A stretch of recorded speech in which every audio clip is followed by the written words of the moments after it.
নিজা মাটি বিক্ৰী কৰি বিপদত বংশৰৰ নীলমণি বৈশ্য কমিশ্যন নিদিয়াৰ বাবে মধ্যভোগীয়া সজালে ভূমাফিয়া এক ভয়ংকৰ ষড়যন্ত্ৰ কামৰূপৰ বংশৰৰ সমাজকৰ্মী নীলমণি বৈশ্যৰ বিৰুদ্ধে ভয়ংকৰ ষড়যন্ত্ৰ কমিশ্যন নোপোৱাৰ বাবে মধ্যভোগীয়া সজালে নীলমণি বৈশ্যক ভূমাফিয়া জনৈক দিব্যজ্যোতি দাস নামৰ মধ্যভোগী লোকজনে কমিশ্যন নাপাই নীলমণি বৈশ্যক সজালে ভূমাফিয়া উল্লেখযোগ্য যে ধনৰ অভাৱ হোৱা হেতুকে নীলমণি বৈশ্যই নিজে ক্ৰয় কৰা ভূমি বিক্ৰী কৰিছিল 10 লাখ টকা কমিশ্যন নোপোৱাৰ বাবে দিব্যজ্যোতি দাসে বিভিন্ন মাধ্যমযোগে ভূমাফিয়া সজোৱাৰ বাবে উঠি পৰি লাগে 100% শুদ্ধ পথেৰে নিজৰ মাটি বিক্ৰী কৰা নীলমণি বৈশ্যৰ বিৰুদ্ধে চলোৱা অপপ্ৰচাৰৰ বিৰুদ্ধে মুখ খুলিছে নীলমণি বৈশ্যই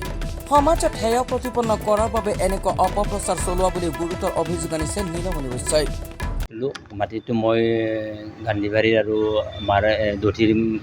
কেইজনমান পাট্টাদাৰৰ পৰা মই এগ্ৰিমেণ্ট কৰি মাটিটো লৈছিলোঁ মাটিটো লৈ মোৰ টকাৰ অলপ অভাৱ হোৱাত মোৰ ব্যৱসায়ত অলপমান অভাৱ হোৱাত মই মাটিটো বেলেগৰ তাতে মই বিক্ৰী কৰিলোঁ বিক্ৰী কৰাত দিব্যজ্যোতি দাস নামৰ সেইজন ল'ৰাই মোক মাটিটো লৈ দিছিলে লৈ দিয়াৰ পিছত তেখেতে মোৰ পৰা কমিশ্যন বিচাৰিছিলে কমিশ্যন বিচাৰাত মই তাক 3,27,000 টকা দিছিলোঁ তেখেতে 10 লাখ টকা বিচাৰিছিলে মই 10 লাখ টকা মই দিব নোৱাৰোঁ বুলি কোৱাত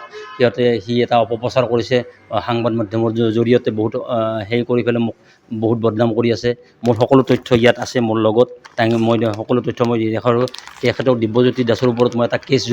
ৰুজু কৰিছিলোঁ মই থানাত কেছ ৰুজু কৰাত তেখেতৰ কেছ এটা এণ্ট্ৰি হৈ আছে আৰু যিসকল পাট্টাদাৰ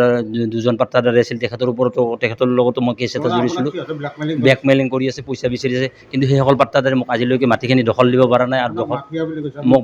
ভূমাফিয়া মই ব্যৱসায় মই আপোনালোকে দেখিছে মোৰ কিমানখিনি ব্যৱসায় মোৰ কিমানটা ইণ্ডাষ্ট্ৰী আছে মই ভূমাফিয়া কৰি খাব লগাৰ মোৰ প্ৰয়োজন নাই মই ভূমাফিয়া মানে কি মানুহক অন্যায় কৰা মই কোনোদিন নাপাওঁ মানুহক মই সহায় কৰোঁ মোৰ কিনা মাটি হয় মই নিজে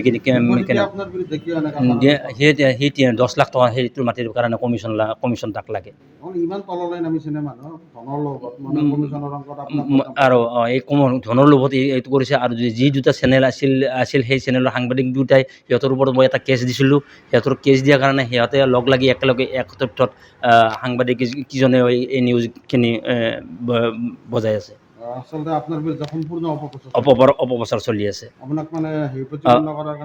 হিয়া প্ৰতিপন্ন কৰাৰ কাৰণে মোক এইখিনি কৰি আছে আচ্ছা কি ক'ব আচলতে ৰাইজক অনুৰোধ কৰিছোঁ যে মই অন্যায়কাৰী নহয় আপোনাৰ নিজৰ মাটি বিক্ৰী কৰিছোঁ এইটো সত্য মই নিজে এগ্ৰিমেণ্ট কৰা মাটি মই পইচা দিয়া মই বেংকেদি পইচা দিছোঁ তথ্য আছে মানে কান্দিছে যে দুখ লাগে হাজোৰ পৰা প্ৰাঞ্জল কলিতাৰ ৰিপৰ্ট DX365